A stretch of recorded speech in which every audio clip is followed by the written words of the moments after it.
All right, forgive me.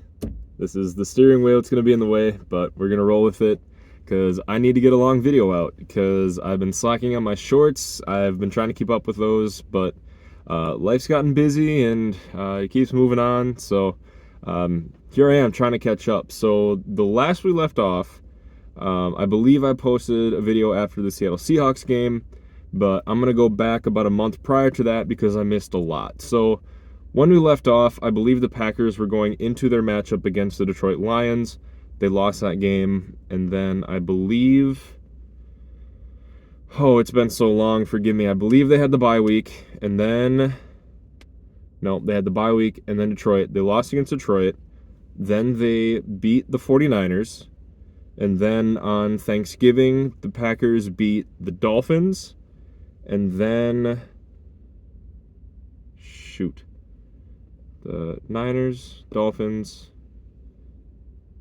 and then they had a long week, and then they played Seattle, and then I posted after that game, and then Seattle, yep, and then the game this past Monday against the Saints. I think I have that right. I hope I do. Forgive me if I don't. But anyway, the Packers, after the win on Monday, now sit at 11-4 with the win against the New Orleans Saints, a game which I was at, by the way. Amazing game. They won 34-0. With that win, the Packers have clinched a spot in the playoffs. Let's see. They do not have a shot at the division anymore. It's going to be between Detroit and Minnesota. Green Bay can spoil Minnesota's chances if Green Bay beats Minnesota this upcoming Sunday at 3:25. This is a big game. Obvious reasons, but they can play spoiler. They can hopefully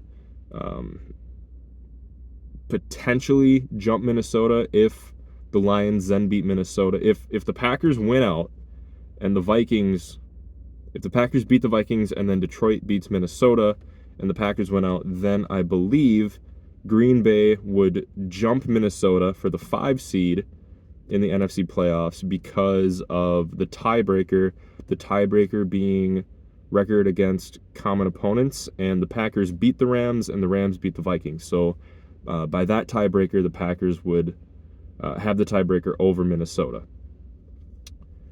What else?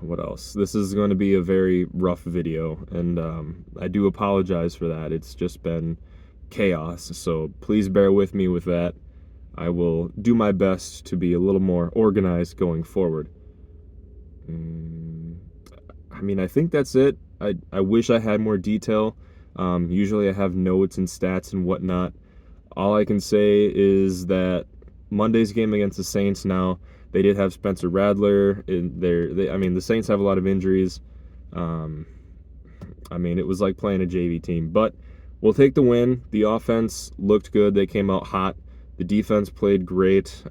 Could use a little bit more of a pass rush, so that is one thing I am slightly worried about heading into the playoffs is the lack of a pass rush. But if the Packers can get Jaire Alexander back healthy in time for the playoffs, that shores up the secondary. I trust Jaire, Carrington Valentine, Eric Stokes to a degree, but them along with Xavier McKinney and Evan Williams, as long as he comes back healthy, I trust that secondary enough where even if they don't have the greatest pass rush, I trust that secondary to cover pass attempts, so on and so forth. I think that's it for now. To summarize, Green Bay Packers clinch a playoff spot with the win this past Monday. They have a big game against the Minnesota Vikings this upcoming Sunday afternoon. That is going to be a must-watch. I think that's it. So, I don't really have a conclusion. So, as always, go Pack Go, and we'll see what happens. See you in the next one.